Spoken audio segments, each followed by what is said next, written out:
Greetings, movie viewers. We are back with another episode of Nicolas UnCaged. I need to figure out what we should be calling ourselves, like cage heads or cage ragers. Well, we'll figure it out. Someone give me a good name down in the comments. Today we're going to watch the definition of a Nicolas Cage movie, the first movie that finally let Cage lean into his crazy, took his leash off and just let him be as intense as he wanted to be. I am talking about the movie Mandy. And it's taken me a while to make this video because this movie is very intense, and you need to be in the right mindset to watch something like this. But I found myself in a nice critiquing mood, so here we are. Let's buckle in, because this movie is a lot and incredibly intense. This is Redeye Reviews.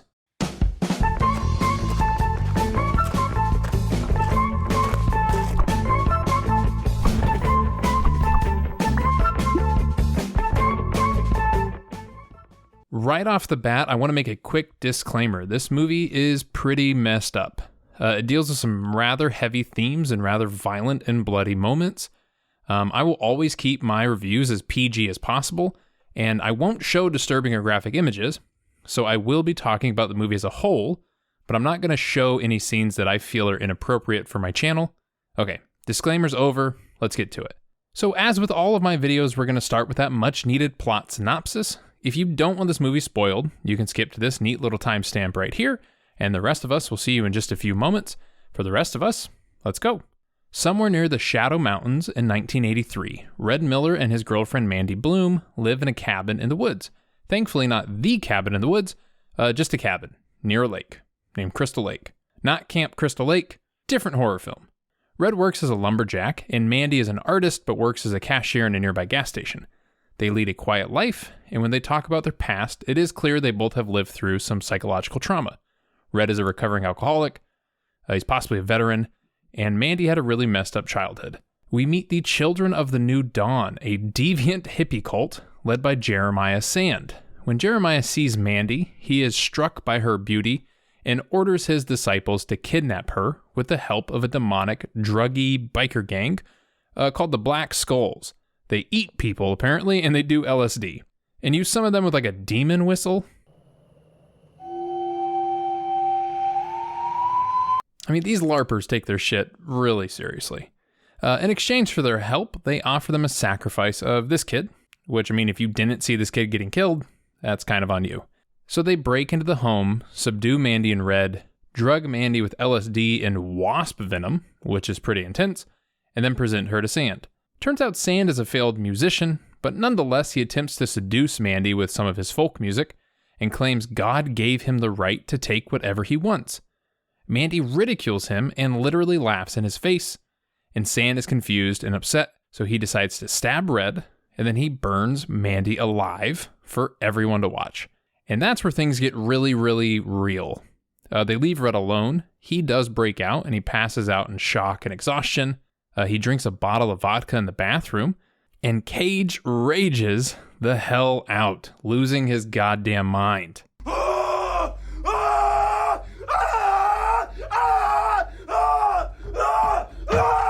In the morning, Red grabs his crossbow he calls the Reaper from his friend, who also gives him some new arrows and some information on these creepy demon bikers. Apparently, they used to be drug couriers, but went crazy after taking some really bad LSD. Before he leaves, his buddy tells him that his odds of survival are probably pretty poor. So for good measures, Red forges a battle axe and begins his hunt. He tracks them down, but in the process gets captured. However, at their hideout, he breaks out, kills all of them, and while searching the hideout, he does some cocaine, why not, and some crazy tainted LSD. So he starts severely hallucinating. He envisions this radio tower, and while looking for it, he encounters a man known as the Chemist, a drug manufacturer who knows where the Children of the New Dawn are. Red heads straight there and takes out Brother Swan and Hanker, chainsaws this poor dude, and spares Sister Lucy because she's rather innocent. Red goes through some tunnels, he finds Mother Marlin, takes her out zombie style, and then finds Sands, who begs for mercy, and Red absolutely destroys him. He sets the church on fire and drives away, and pretty sure he's still tripping balls because his world starts to kind of look like this. And that's the end of the story. Now, Mandy is a more recent film, having come out in 2018, and it couldn't have come soon enough, because as I was watching this, It baffled me that Nick Cage hasn't done more movies like this. Obviously, we know and love him for his insane reactions, but I think this was the first movie that thought, instead of his crazy reactions feeling crazy, how can we make him feel justified? And however big he goes, the movie's just going to match that. So despite Cage not being the movie's first choice for this character of Red, he is obviously the best fit for the character. Now, initially, I went into this film not knowing what to expect, and when I first watched it, I stayed away from all trailers, all reviews. I would occasionally catch glimpses of reactions. I had a few friends saying, "You have to watch this, it's insane," and they weren't kidding. Mandy makes something so bizarrely horrific that it'll be in conversation for years to come. Imagine if Mad Max and the Texas Chainsaw Massacre had a baby, and that baby only listened to heavy metal music and did LSD. Now ask that baby to write a movie. Okay, wait for the baby to grow up and learn how to write and say things, but then ask that baby to write a movie? This would be that baby's baby. It has an incredible way with color and atmosphere. You get these bright, vibrant transitions and these eerie, dark yet colorful settings. It makes for a very uncomfortable and at times I would say intimidating experience, but one done very well. It feels like an extended music video for a band like The Doors, which I think is rather fitting because the main antagonist is a failed musician from that time period. Its final act, being the third act, involves completely into a grindhouse movie, sort of like Death Proof or Planet Terror, if you have seen those, losing, I would say, even its own grip on reality and kind of falling into this sort of 80s horror, Evil Dead sort of vibe. And I think it plays pretty well. Now, obviously, I do have complaints. The plot, very, very standard. Killing spree brought on by revenge for a murdered loved one. Yeah, we've seen that one a lot. And I would say some of the aspects of the characters are somewhat laughable. They wanted the characters to feel so evil and otherworldly that they balance on the edge of farcical. Our demon biker gang, they kind of look like Pinhead cosplayers, and they get summoned with some evil Zelda Ocarina of Time thing. I mean, it's kind of ridiculous. Or our cult members, they're so culty. They're so crazy. You almost want to laugh at how over the top they feel. Or our poor ginger boy getting pulled away from this window. Some of these moments kind of pulled me out of the story a bit and made me lose that gut-wrenching feeling. And who knows, maybe that was the point. Maybe it's an attempt to not go too over the top. But I mean, then again, he does crush a man's head in with his own hands. So I'm going to say they were unintentional.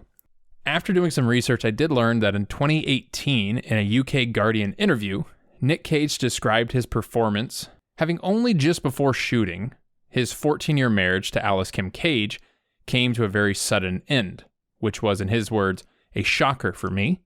Didn't see it coming, and those feelings had to go somewhere, so they went into my performance.